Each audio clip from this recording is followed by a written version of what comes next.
Verification. 2122 Trescott Drive, T. Okay, and the phone number you're calling from? I'm calling from 850-212-4623. Okay, and tell me exactly what happened. We heard a loud bang and a car pulled away from next door. I came over and looked in. The garage door was up, and I thought the gentleman was backing out. And I went back to my house, but he never backed out. And I came back over, and his driver's side window is shattered, and he's battered and can't answer. He's inside. I don't know if somebody tried to shoot him or if he shot himself or what. I don't know. And it was at this location, correct? Right next door. I gave you mine. I don't know his address. It's next door. Okay.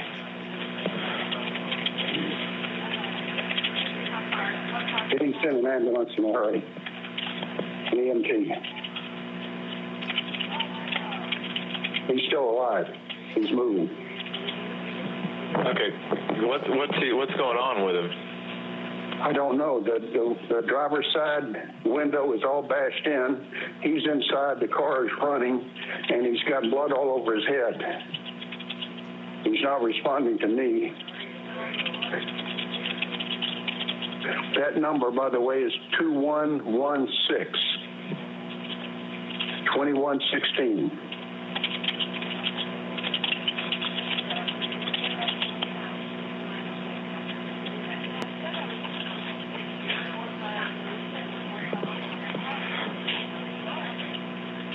What's your name, sir? My name is Jim Geiger, Geiger. I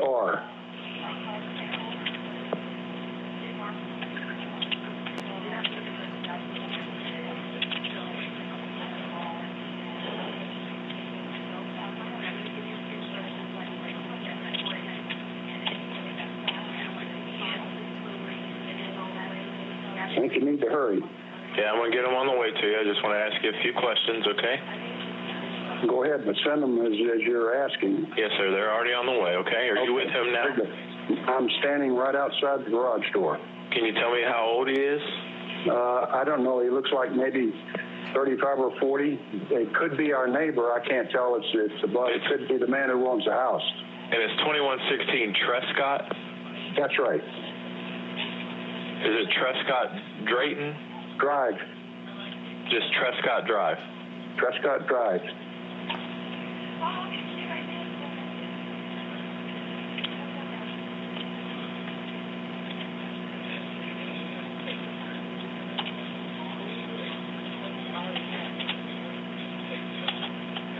Hang on 1 second for me, okay? Okay. I'm changing the location. It's just Trescott Drive, not Trescott Drayton.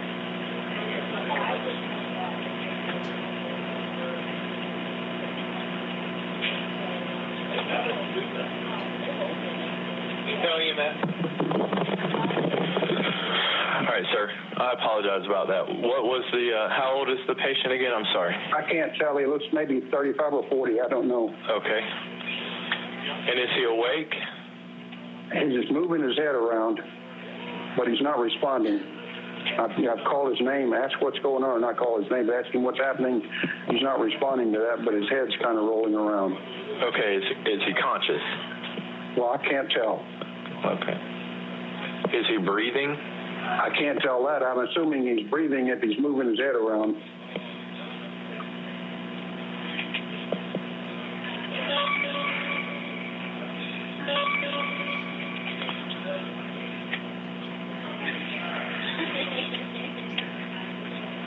Did you ever hear him talk or anything?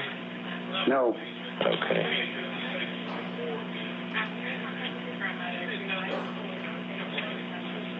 You said he's sitting in the car, right? Correct, in the driver's seat. The car's running. Is he in the...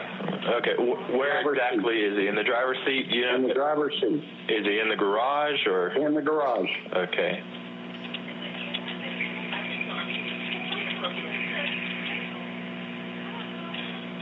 Police needs to go.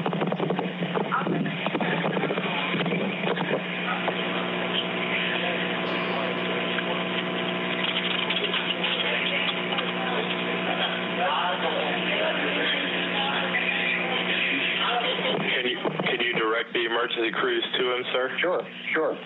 Okay.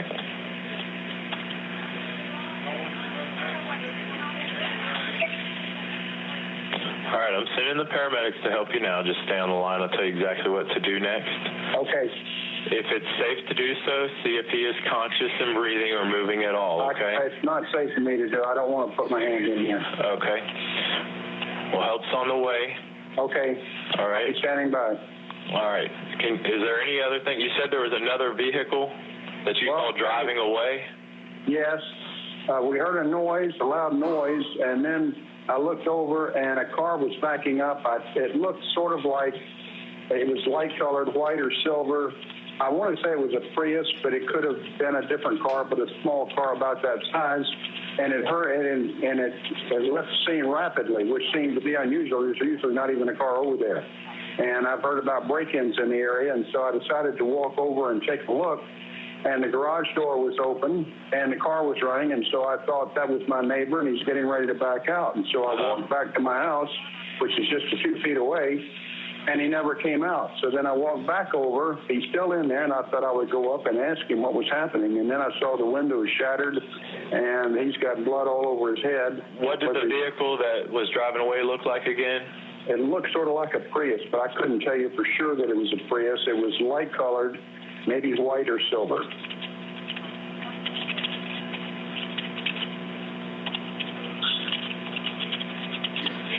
I'm going to be over here waiting for the EMT, honey. Okay, go ahead, but just tell the kids to hold on inside. They're okay.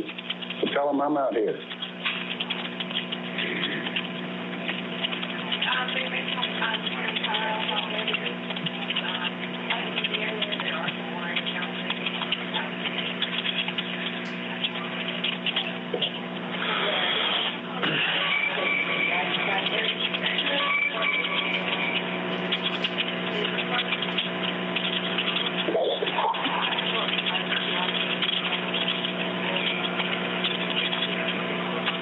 Just stay on the line with me for now, okay, sir? Okay, I got him on the way to you. Very good. I'm standing at the street, so if I see him coming down the street, I can direct him right in.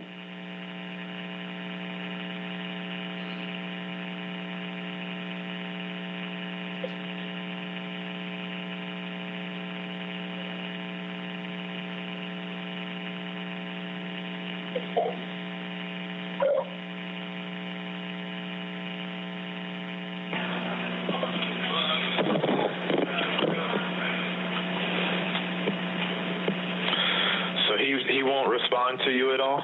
Not to me. Holler at him or anything? Yeah, he didn't respond, but his head's kind of moving around.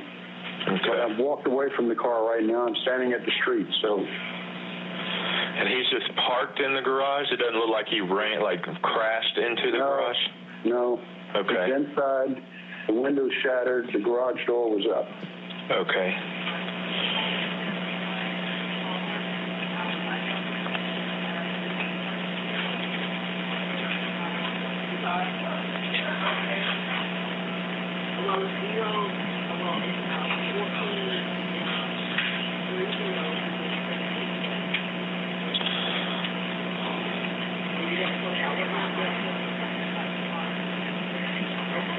Where is the vehicle dispatched from? I'm not sure. Give me a second. I'll try to see where they are, okay?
I don't know. I'm standing at the street now trying to wait for your vehicle.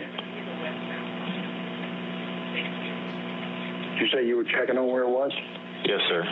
Or where it's coming from? Mm-hmm.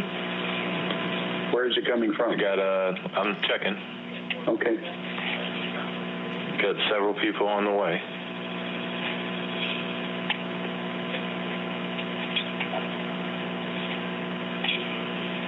Looks like one person's coming from McClay Road. Okay, well, it may take them a while to get here then. We're close to the hospital, so. Mm-hmm. I know it. I need the car's running and he's inside and his head's all bloody and he's not responding, so. Oh, go ahead.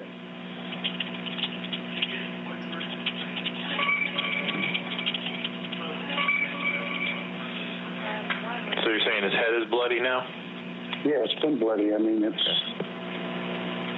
the window shattered. I don't know if he's tried to shoot himself. I don't know what the situation is.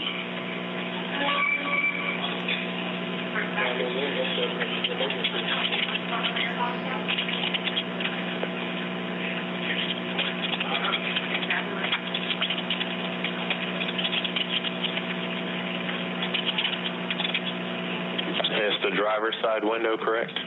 That's correct.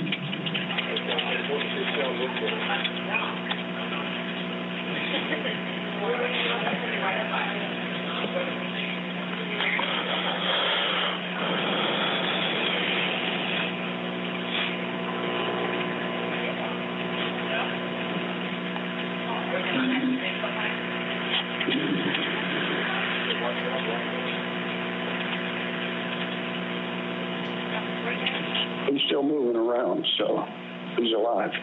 Okay.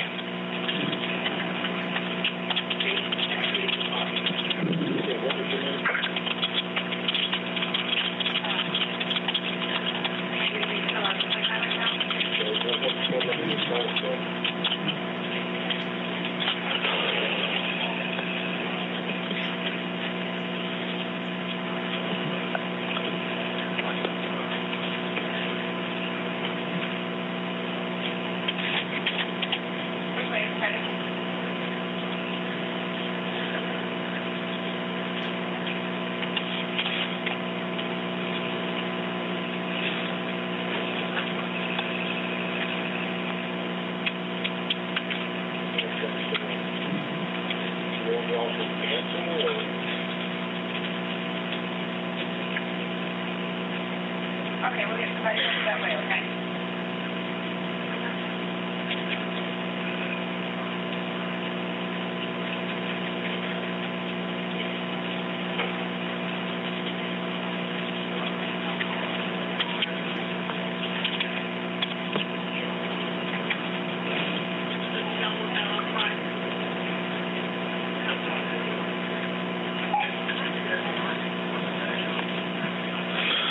Looks like I should have an officer coming up the roadway. Okay, well, we need EMT. Well, the officer's going to be there first. They're not going to come until we figure out what's going on, but they're on the way as well, okay? He better be if this guy's got a shot living. Yes, sir. They're on the way as well, okay? Yeah, it looks like he's could be the officer now.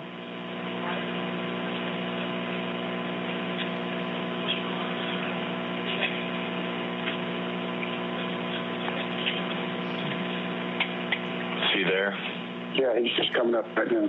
Okay. I'm going to go ahead and let you go, sir, okay? Okay, very good. Thank you.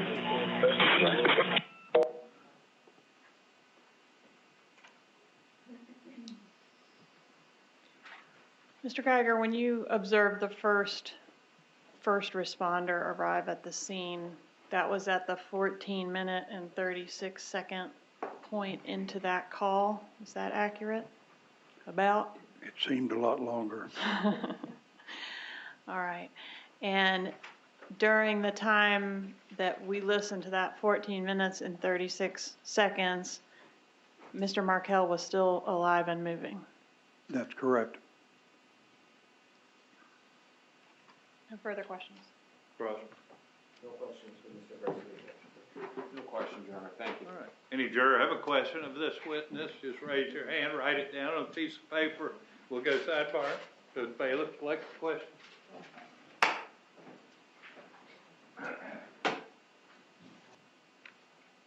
We just want to clarify, Mr. Geiger, which is your house and which was Dr. Markel's house? How do I make this thing work, Judge? What's that? How do I make it work? Okay, it just button right there. Oh, Okay. Little red dot. okay. This is my house right here. This is Mr. Markel's house here. All right. Any follow-up from the attorneys? No, sir. No, Judge. No, Your Honor. Thank you. All right, you can step down, Mr. Geiger. Do we need to keep him further? Either side, y'all need him for any reason. No, Judge. You need Mr. Geiger held for any reason. No, Your Honor. All right, you're excused, Mr. Geiger, free to go about your business. You have a brief witness you want to do before lunch? Yes, Your Honor. State calls David Sims. Okay.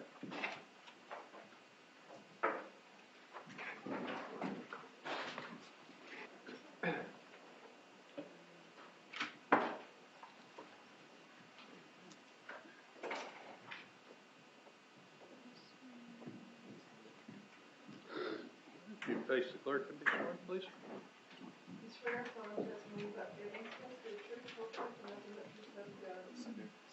Have a seat. Slide up the microphone, please.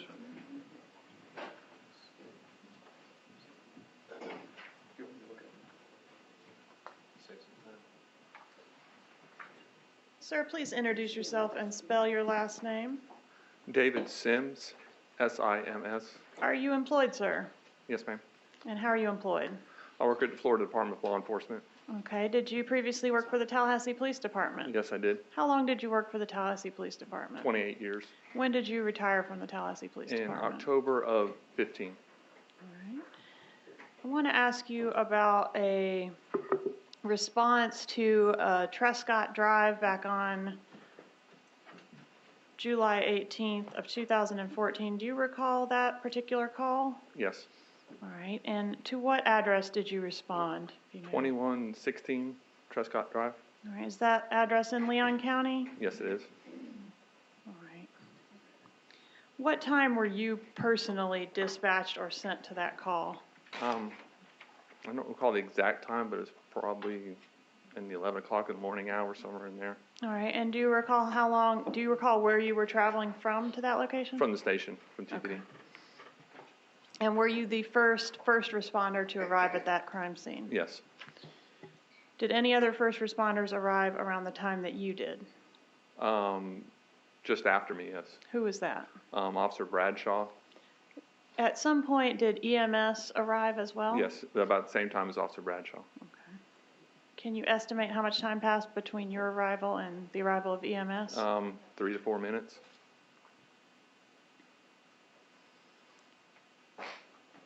Did you have contact with a James Geiger there at the scene? Yes. And did he point out a vehicle to you?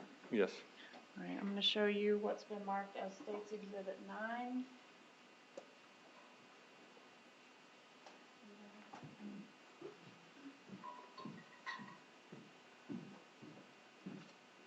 Do you recognize State's Exhibit 9? Yes.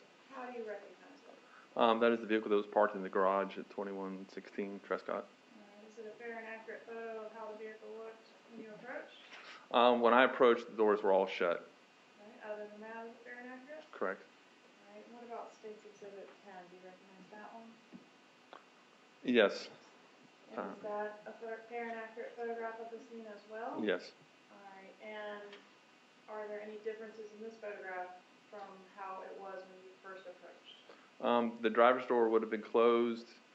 The phone that's on the ground was, I believe, in the victim's left hand, and half of the eyeglasses was in his lap.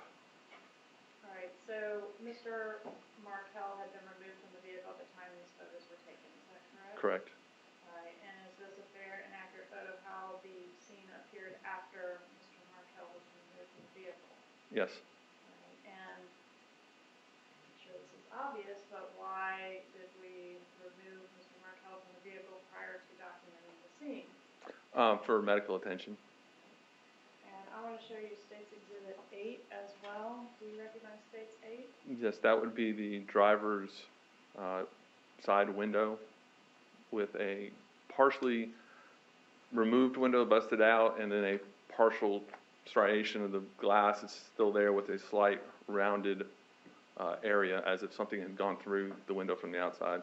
And is that how the window appeared to you when you approached the vehicle? Correct. At this time, I'm asked to introduce into evidence States 8, 9, and 10. Any objection? No objection from Mr. Garcia. No objection, Your Honor. 8, 9, and 10 will be admitted. So let's start with State's Exhibit 8. If you would use the pointer and explain to us kind of what you were describing. This part of the window was broken out, and then the cracking up here of what remained inside the door, and then right there is a slight curved area in the glass. And the door was shut when you originally approached, correct? Correct, the door was closed. All right, and in this photograph, the door has been opened, as you mentioned, to provide medical attention to Mr. Markel. Is the amount of glass that's present in State's Exhibit 8 consistent with the amount you observed when you first approached, or did a bunch of glass fall out when you opened the door? As far as I recall, it looked very similar to that. And you mentioned State's Exhibit 10, observing some items on the ground here. Could you point those out, tell us what you're talking about? The phone here was I believe, in his left hand inside the car, and these half of eyeglasses were laying on his lap. State's Exhibit 9, this is how the car was when you approached, other than the doors were closed. Correct. Was the vehicle running or not? The vehicle was running. All right. When you first approached, can you explain for the jury the position of Mr. Markel? He was sitting in the front seat of the car. Mr. Geiger had told me his name was Daniel, so when I approached the car, I called out his name, and I got no response. And I got a little closer, called again, no response, and he was sitting in the front seat, kind of slumped forward, and there was a gasping to his breath. But he was not responding to me, and his arms were down in front of him. Was he able to say any words during the time that you were on scene? No. Did you observe any obvious injuries to Mr. Markel? I saw blood on his shirt, around his face, and then also down onto the seat. Okay. And you said that the cell phone was in his left hand? Yeah, and I believe in his right hand was a business card of some kind. All right. Do you know whether the vehicle was locked or unlocked? The vehicle was locked. All right. And what did you do to gain access to the vehicle? In the picture that had the window that was broken out on the driver's side, I reached in, and usually what standard procedure for me was I had a pen in my uniform, and I'd use the pen to hit the unlock, not to contaminate any fingerprints, hit the unlock, went around to the other side, opened the door with the pen, opened the door, and reached in, made sure that the gear shifter was in park, which it was, and then turned the car off and took the keys out for the victim's safety and for first responder safety. Who was responsible for removing Mr. Markel from the vehicle? The EMTs. All right. And did the EMTs provide medical assistance that you observed? Yes. Do you know what particular medical assistance was provided while you were on scene? No, I do not. Did you enter the residence? Yes. Did you observe any evidence to indicate that a perpetrator had entered the residence? No, and myself and Officer Bradshaw and Officer Brandon, we had to use the keys that were taken out of the ignition to unlock the door in the garage into the house to search the house. That door was locked. All right. As were the front door and the back door. Okay, so no signs of forced entry to the residence? No. Was there anything indicating a sign of a struggle or a robbery inside the residence? No. Or outside, for that matter? No. No further questions. Cross.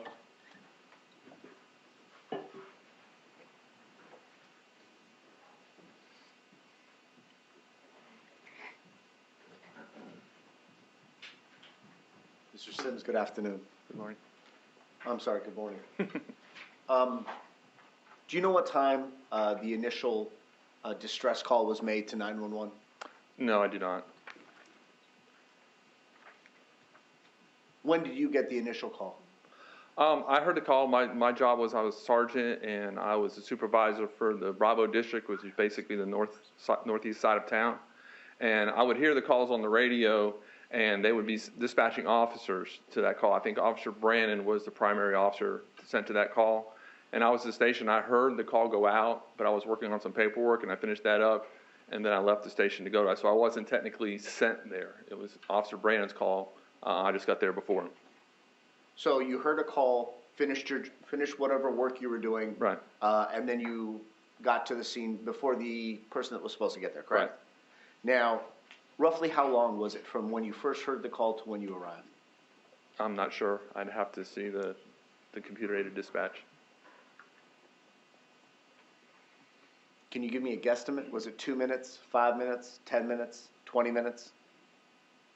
It would be less than 20. And so during that time, from the initial dispatch, there's no way, or you don't have any direct evidence as to any of Dan Markel's movements inside the vehicle, is that correct? I do not. And so while you found him with a cell phone in his left hand, you don't know that's how that cell phone was 20 minutes before that, correct? I do not. The same goes with the business card? Correct. Or anything else within the contents of the vehicle, correct? Correct. No further questions. McBettle. No, Your Honor. No All right, questions. redirect. No, sir. All right, any juror have a question of this witness? All right, you can step down. Do we need to keep him any No, he further? may be released, Your Honor. You need him for any reason? No reason, Your Honor. All right, you're excused. Thanks for being here. You're excused. Judge, I do have one other very brief witness if you're interested in that. Okay. State calls Stewart Schlazer.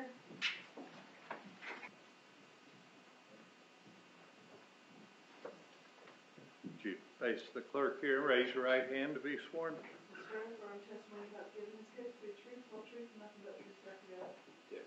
Have a seat. Slide up the microphone, please, sir. May proceed. Sir, please introduce yourself to the jury and spell your last name. My name is Stewart Schlazer, Schlazer. I Spell guess your you first name, better please, spell too, Stewart since as well. there's a couple. Stewart. Thank you. All right, Mr. Schlazer, how are you employed? I am a music teacher. All right, how were you employed back on July 18th of 2014? I just quit my job at the School of Arts and Sciences in Tallahassee to accept the job that I currently teach at. All right, and do you recall a phone call with Dan Markel that occurred on that date, July 18th, 2014, around 11 a.m.? Yes. Did something unusual happen while you were on that call with Mr. Markel? Yes. Could you explain what that was? He said, "Can you please hold on a second? There's an unfamiliar person in my driveway." I said, "Yeah, sure." And then I waited for him to get back to me. He never did. I heard a loud sound, and then I heard him breathing like this. He never spoke another word to me. I asked him, "Are you okay?" I screamed into the phone, "Are you okay?" And then I hung up and texted him, "Are you okay? Is everything okay?" And then I called 911. All right. And was the nature of your call with Mr. Markel having to do with your position as a music teacher? Yes, he was interested in my opinion of the School of Arts and Sciences. I see. All right, and so he asked you just to hold on because there was someone in his driveway. Yes. All right, go ahead. I said, he told me he was driving home, and then it sounds like he got there and saw an unfamiliar person. All Yes. right, and was that the word that Mr. Markel used, unfamiliar person? Yes. No further questions. Prof.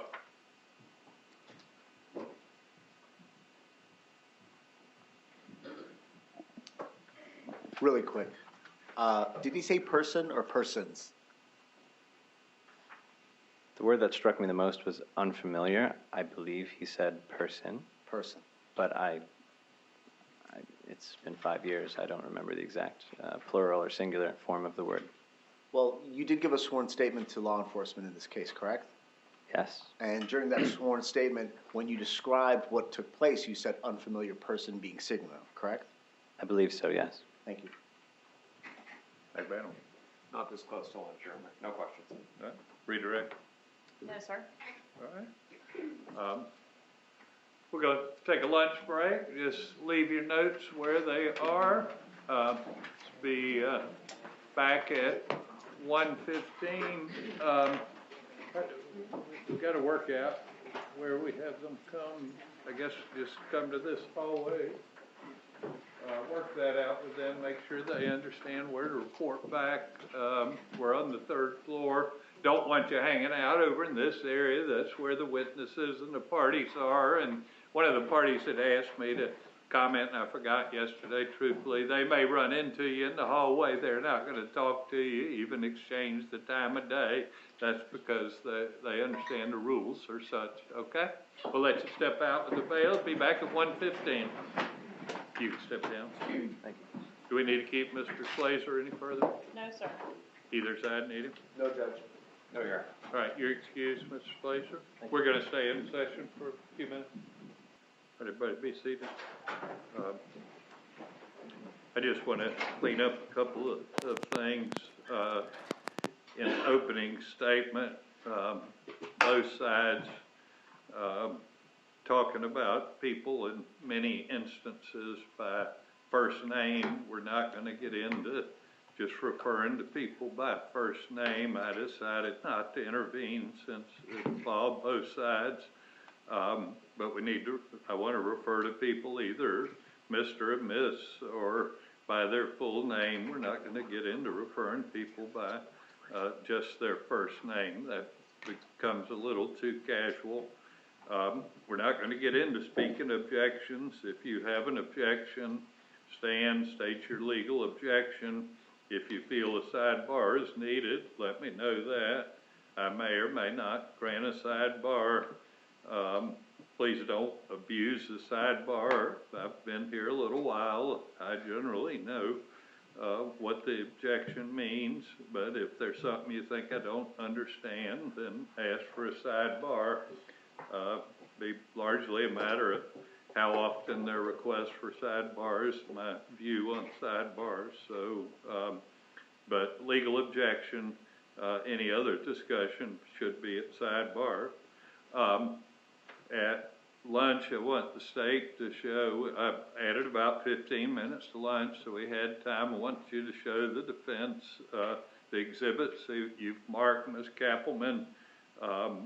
Y'all stay and look at the exhibits. After that, we don't need to go through a big charade of showing it to the other side. You know what's been marked. If you change anything, Ms. Kappelman, let them know.